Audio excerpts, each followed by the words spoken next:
Descubrí que mi esposo me engañaba con mi propio hermano. Nunca pensé que la peor traición de mi vida vendría envuelta en dos nombres que siempre pronuncié con amor. Me llamo Mariana, tengo 34 años y hasta hace 6 meses creía tener un matrimonio estable con Andrés y una relación inquebrantable con mi hermano Luis. Hoy no tengo ninguna de las dos cosas, y lo peor es que no sé en qué momento todo empezó a pudrirse frente a mis ojos sin que yo lo notara. Andrés y yo llevábamos 7 años casados. No éramos la pareja perfecta, pero éramos funcionales. Teníamos rutinas, planes, discusiones normales por cosas domésticas, reconciliaciones sinceras. Yo trabajaba en una firma contable y él en una empresa de logística. Siempre pensé que lo nuestro era sólido porque había amistad. Confianza. O eso creía. Luis, mi hermano menor, siempre fue muy cercano a mí. Desde niños nos protegíamos mutuamente. Cuando Andrés entró en mi vida, Luis fue el primero en aprobarlo. Decía que por fin tenía un cuñado con quien hablar de fútbol y política sin sentirse juzgado. Ahora, mirando hacia atrás, me doy cuenta de que esa conexión fue demasiado intensa desde el principio. Pero en ese momento yo lo veía como algo positivo. Me gustaba que se llevaran bien. Me hacía sentir que había armonía entre las dos personas más importantes para mí. Las cosas empezaron a cambiar lentamente. Andrés comenzó a volverse más reservado con su teléfono. No era algo escandaloso, pero sí diferente. Antes dejaba el celular en cualquier parte. Después empezó a llevarlo incluso al baño. Se quedaba escribiendo hasta tarde. Sonreía mirando la pantalla. Cuando le preguntaba con quién hablaba, decía que era un grupo del trabajo o memes que le mandaban sus amigos. Yo no quería ser la esposa desconfiada, así que decidí a creerle. Luis empezó a venir más seguido a la casa. A veces 3 o 4 veces por semana. Decían que iban a ver partidos o simplemente a tomar cerveza. Yo muchas noches me iba a dormir temprano porque al día siguiente trabajaba temprano. Los escuchaba reírse desde la sala. Me parecía tierno. Pensaba que qué suerte tenía de que mi esposo y mi hermano se quisieran tanto. Hubo pequeños momentos que ahora me atormentan. Una vez bajé a la cocina por agua y los encontré demasiado cerca en el sofá. Se separaron rápido, como si nada, y Andrés hizo un comentario exageradamente casual sobre el partido. En ese momento no sospeché nada. Me sentí incluso ridícula por notar la distancia corta entre ellos. El verdadero quiebre ocurrió un jueves por la noche. Andrés llegó más tarde de lo habitual. Se metió directo a bañarse sin saludarme como siempre hacía. Dejó su celular sobre la mesa del comedor. No tenía intención de tocarlo. Jamás en 7 años había revisado su teléfono. Pero vibró. Luego vibró otra vez. Y una tercera vez. Algo dentro de mí se tensó. No fue curiosidad. Fue una sensación física, como un presentimiento. Tomé el celular. La pantalla se iluminó y vi el nombre, Luis, seguido de un emoji de corazón. Sentí que el aire desaparecía. Pensé que era una broma. Tal vez una forma absurda de guardar el contacto. Pero el mensaje decía, anoche fue increíble. No dejo de pensarlo. Mi mente intentó buscar otra explicación. Tal vez hablaban de una fiesta. Tal vez era sarcasmo. Pero mis manos ya estaban abriendo la conversación. Lo que vi no dejaba espacio para malentendidos. Mensajes explícitos. Fotos íntimas. Conversaciones cargadas de deseo. Planes coordinados cuando yo me quedaba horas extra en la oficina. Recordé cada uno de esos días. Recordé sentirme culpable por no estar más en casa. Recordé agradecer que Luis pasara a hacerle compañía a Andrés. Las fechas me destrozaron más que el contenido. No era algo reciente. Llevaban meses. Tal vez casi un año. Había mensajes de antes de Navidad. De nuestro aniversario. De mi cumpleaños. Escuchaba el agua de la ducha caer mientras leía frases que jamás imaginé asociadas a mi esposo y a mi hermano. Sentí náuseas. Sentí que me ardía la piel. No lloré de inmediato. Me quedé inmóvil, como si mi cerebro se negara a procesarlo. Cuando Andrés salió del baño, se detuvo en seco al verme con el celular en la mano. Su expresión cambió en cuestión de segundos. No preguntó qué hacía. Lo supo. Mariana, dijo en un tono que nunca le había escuchado. Lo miré y sentí algo nuevo. No era solo dolor. Era una mezcla de humillación y traición profunda. Le pregunté desde cuándo. Tardó demasiado en responder. Ese silencio fue más cruel que cualquier palabra. Desde hace unos meses, murmuró al final, evitando mirarme a los ojos. Le pregunté si me amaba. Me dijo que sí. Le pregunté si estaba enamorado de Luis. Bajó la mirada y no respondió. En ese instante entendí que no estaba enfrentando solo una infidelidad física. Estaba frente a una doble vida emocional que se había construido dentro de mi propio hogar. Y lo peor estaba por llegar, porque esa misma noche Luis tenía planeado venir a la casa como si nada. Y yo aún no sabía si iba a gritar, a romper algo o simplemente a derrumbarme cuando lo tuviera frente a mí.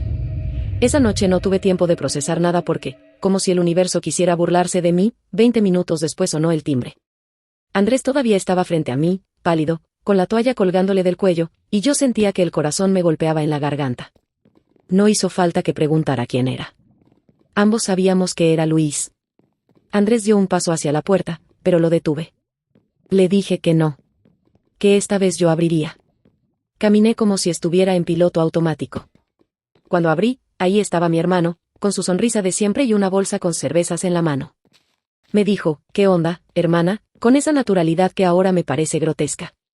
Lo miré unos segundos, intentando encontrar en su rostro alguna señal de culpa. No vi nada. O tal vez sí, pero yo aún no sabía leerlo. Lo dejé pasar. Andrés no dijo una palabra. El silencio en la sala era tan espeso que se podía cortar. Luis hizo un comentario sobre el tráfico y luego preguntó por qué estábamos tan serios. No pude sostener más la actuación. Le extendí el celular abierto en la conversación. No dije nada. Solo lo miré. El cambio en su expresión fue inmediato. Primero confusión, luego comprensión, después algo que parecía miedo. No lo negó. Ni siquiera intentó inventar una excusa absurda. Solo dijo mi nombre en voz baja, como si eso pudiera suavizar lo que había hecho. Sentí que me rompía en dos. No era solo el engaño físico. Era la complicidad. Las risas en la sala mientras yo dormía. Las miradas que seguramente intercambiaron frente a mí. Le pregunté si alguna vez pensó en mí. Si alguna vez dudó. Luis comenzó a decir que no planeó enamorarse, que las cosas simplemente pasaron. Esa frase me dio náuseas. Nada simplemente pasa durante meses sin decisiones conscientes. Andrés intentó intervenir diciendo que él tenía conflictos internos desde hacía tiempo, que nunca supo cómo enfrentarlos, que conmigo tenía estabilidad pero con Luis sentía algo distinto. Le grité que entonces debió tener el valor de decírmelo antes de convertir mi casa en su escondite. Luis empezó a llorar. Verlo llorar me descolocó. Era mi hermano menor. El mismo que me defendía en la escuela cuando alguien se burlaba de mí. Y ahora era la persona que había participado activamente en destruir mi matrimonio. La conversación se volvió caótica. Yo hacía preguntas sin orden, ellos respondían a medias. Descubrí que muchas de las horas extra de Andrés eran encuentros con Luis. Que incluso habían viajado juntos un fin de semana diciendo que era un curso de capacitación. Recordé esa noche en que le preparé una sorpresa por su supuesto logro laboral. Me sentí ridícula. Lo que más me dolió fue enterarme de que Luis había sido quien dio el primer paso. Según Andrés, todo empezó una noche que yo estaba fuera en un congreso. Habían tomado de más y Luis lo besó. Andrés dijo que al principio lo rechazó, pero que luego no pudo dejar de pensar en eso. Yo escuchaba esas palabras como si no fueran sobre mi vida. En algún momento les pedí que se fueran. No quería seguir escuchando detalles. Andrés intentó quedarse, pero le dije que necesitaba espacio. Luis se fue primero. Antes de salir, me miró como si quisiera decir algo más, pero no lo permitió. Andrés tomó algunas cosas y salió detrás de él. Cuando la puerta se cerró, el silencio me aplastó. Me senté en el suelo de la sala, justo donde tantas veces los había visto reír juntos. Lloré hasta que me dolió el cuerpo. No sabía qué me dolía más, perder a mi esposo o perder a mi hermano. O darme cuenta de que quizá nunca los conocí realmente. Los días siguientes fueron confusos.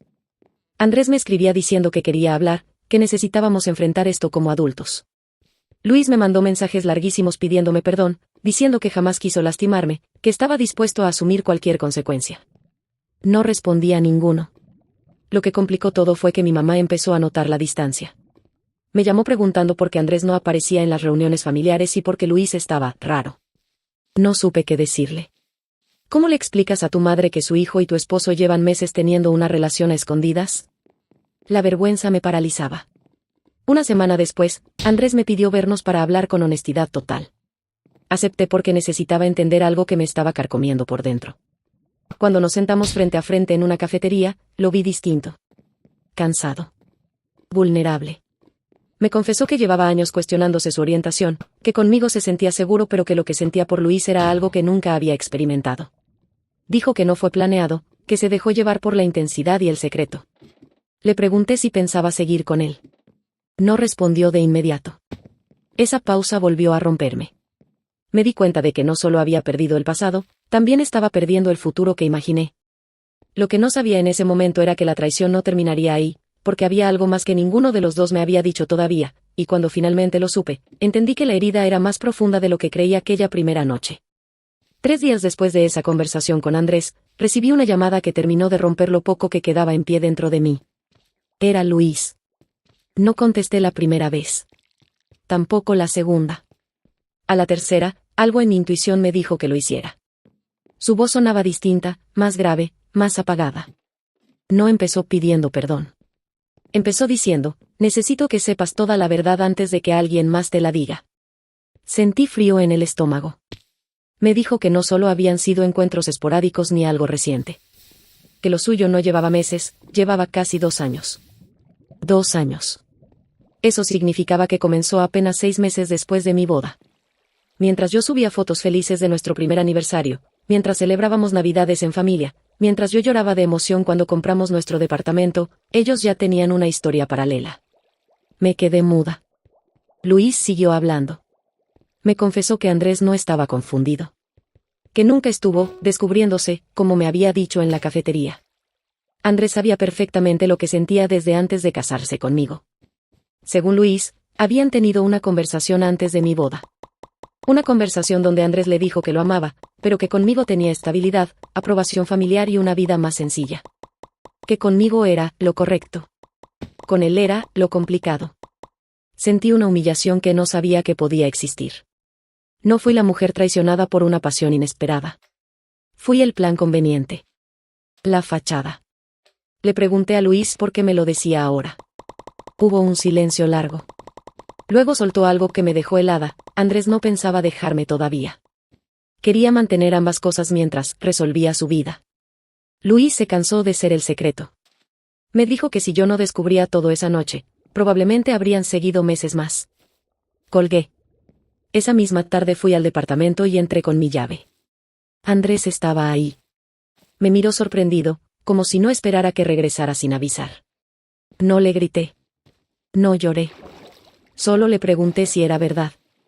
Si sabía antes de casarse conmigo que amaba a otra persona. Su silencio fue suficiente. Intentó explicarse. Dijo que pensó que podría superarlo, que conmigo tenía una vida que muchos envidiarían. Que no quería decepcionar a mi familia. Que no quería enfrentar su realidad. Le pregunté si alguna vez me amó. Me respondió que sí, pero de una manera distinta. Esa frase terminó de vaciarme. Me di cuenta de que durante 2 años viví en una versión editada de mi propio matrimonio. Que las discusiones sin sentido, la distancia física, los silencios incómodos, no eran estrés laboral ni cansancio. Eran culpa. Eran división. Tomé una decisión esa misma noche. Le pedí el divorcio. No hubo escena dramática. No hubo súplica desesperada. Solo un agotamiento profundo. Andrés lloró. Me dijo que no quería perderme del todo. Que yo era su mejor amiga. Esa frase me pareció cruel. Yo no quería ser la amiga comprensiva de la historia de amor que él sí quería vivir. Con Luis fue más difícil. Porque con él no solo rompí un matrimonio, rompí una hermandad. No le respondí más mensajes. Cuando mi mamá finalmente se enteró, el caos familiar fue inevitable. Mi padre dejó de hablarle por un tiempo. Las reuniones se volvieron tensas. Yo era el daño colateral visible, pero también la prueba viviente de una mentira sostenida demasiado tiempo. Han pasado 8 meses. El divorcio ya es oficial. Andrés y Luis ahora viven juntos. Lo sé porque alguien me lo dijo, no porque yo lo siga. No tengo redes sociales activas. No quise convertirme en la ex resentida que vigila desde lejos. Lo que sí tengo es una cicatriz permanente en la forma en que confío. A veces me pregunto si fui ingenua. Si ignoré señales porque quería creer en mi versión del amor. O si simplemente fui la persona equivocada en una historia que nunca fue completamente mía. No odio que Andrés haya descubierto quién es. Odio que haya decidido usarme como escudo mientras lo hacía. Odio que mi propio hermano eligiera el silencio por comodidad. Odio haber sido la última en enterarme de mi propia realidad. Hay días en que extraño a ambos. Y eso es lo que más me avergüenza. No sé si algún día podré sentarme en la misma mesa que ellos sin sentir que me falta el aire. No sé si el tiempo realmente cura algo o solo adormece. Solo sé que aquella noche, cuando vi ese mensaje iluminando la pantalla, algo murió para siempre dentro de mí. Y ahora necesito saber, ¿ustedes creen que hice lo correcto al irme sin intentar entenderlos? ¿O debí haber luchado por salvar algo que, en el fondo, ya estaba construido sobre una mentira?